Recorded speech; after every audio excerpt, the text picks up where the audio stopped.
Alright, yo, what's up guys? KikoSuarez here, welcome back to a brand new video. I know I'm a day late, but that's just because I made it home very late. Yesterday after the Leganés game, like I told you guys that I would go to that game. But here's my review, my resume. My resume? My overview, my highlight reel, whatever you want to call it. My perspective of the game of Real Madrid 3, Real Valladolid 0. And hopefully I read your comments last video that said that like, hey Kiko, like we gotta make sure that like your gain is higher because I cannot hear you. And I rewatched the video and yeah, you're absolutely right. Let me even put the microphone here so I talk into it.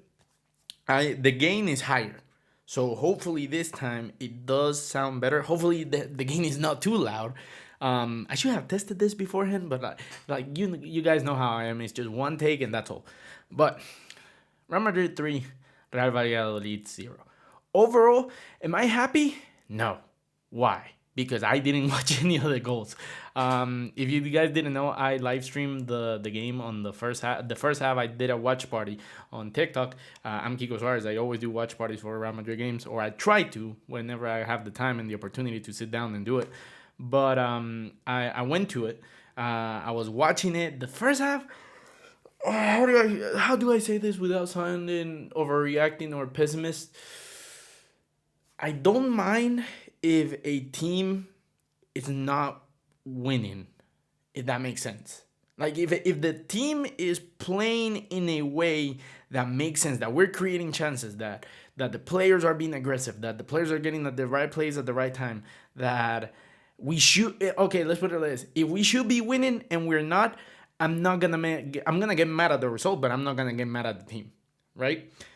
That first half is everything but hey, we should be winning, right? You know what I'm saying? Like, yeah, we shouldn't be losing. Like the draw was the most fair thing, but there was no chance creation. There was no creativity. There was no connection between the midfield and the attack. To the point I'm like, we're playing for nothing. We're playing with no identity. We have no clue what we're doing, and every single time my mind just went like, we should be playing the diamond. We should be playing diamond. Like, I don't understand what's so complicated about putting three center mids, put one center attacking mid, let Vini and Mbappe just go crazy, and that's it. There's a misconnection between the midfield and the attack, and that will fix everything. The diamond is all that we need. But regardless.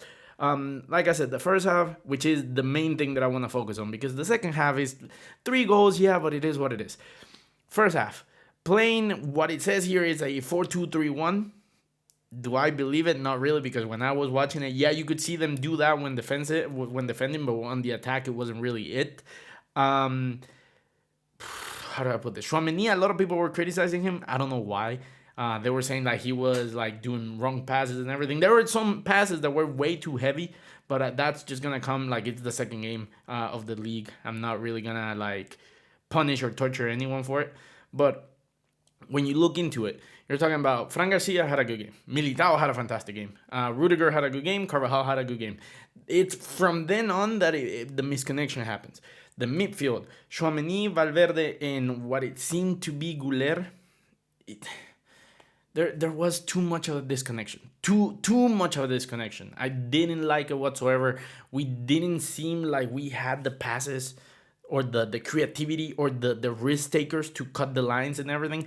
And a lot of people, and by a lot of people I mean like some childish or overreactionary fans are already saying that Mbappe is a flop. I don't know how you can be on a flop and if in 3 games you already scored, already won a championship, and you're already performing. Like, I really don't see how you can do that. But off the ball, amazing, bro. Like he's running to the space every single time. It's just we don't have a player that gets the balls to him. Vinicius, on the first, I can only speak on the first half because the second half it's just the highlights, and the highlights makes everything look woo. But on the second half or on the first half, Vinicius was having the ball and he was attacking. He was being aggressive, but like these felt like the 2022-23, I think it was, that after Benzema, the season that we were readjusting, or was it that I forget which season it was, that Vinicius was just the outlet. Like it was everything like ball to the Vinicius and inshallah. Like basically it was just ball to the left, ball to the left, ball to the left. It felt like that was the first half. And when Vinicius gets to that, unless he's on his absolute best, that tactic doesn't work because eventually the defense just overloads that side, right? So eventually it's just 1 against 10, and the rest of the team is just like, oh well, we give it to him, blah blah blah. Guler wasn't great, wasn't bad. Rodrigo wasn't great, wasn't bad in the first half. It's just again there was no creativity, there was no connection, and that comes down to the identity and everything. Now, if we want to talk about the good things, that Valverde freaky shot, insane. This guy is gonna be our captain eventually. I really want him to be our captain, even though everything's pointing out that mathematically he's gonna have to be Vinicius because of the way that Real Madrid works. Because I think Vinicius has more games than Valverde, and it's basically just seniority in Madrid captaincy. But he scored an amazing goal. That like they gave the assist to Rodrigo just because he sets up the ball rolling. It's not truly an assist, but like that strike by Valverde is insane. Then Brahim, he has proven me wrong. He's one of the few players that I've been proved wrong, and I'm glad to be proved wrong because when players do it, that means, hey, you weren't that easy to figure it out, right? Because like that's the thing.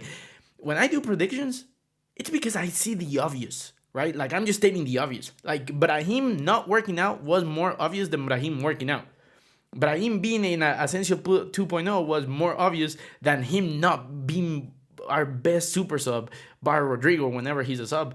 And he just works. He gets a goal, he gets an assist. His goal comes at the 88th minute or whatever, or even in the 90 plus, I think, no, 88 minute. And then bro, beautiful. I think Ceballos deserves a lot more minutes. That is gonna sound crazy after the year that he had last year that he barely played, and when he played he didn't really look too good. But I think if we need a regista. We need somebody that keeps the tempo because we don't have the magician that Toni Kroos was anymore. And Dani Ceballos creates his own tempo. He lives in his own world, in his own life, in his own timeline, and he legitimate just does what he needs, and he gets to control the ball. That's why like he looked good at Arsenal back in the day.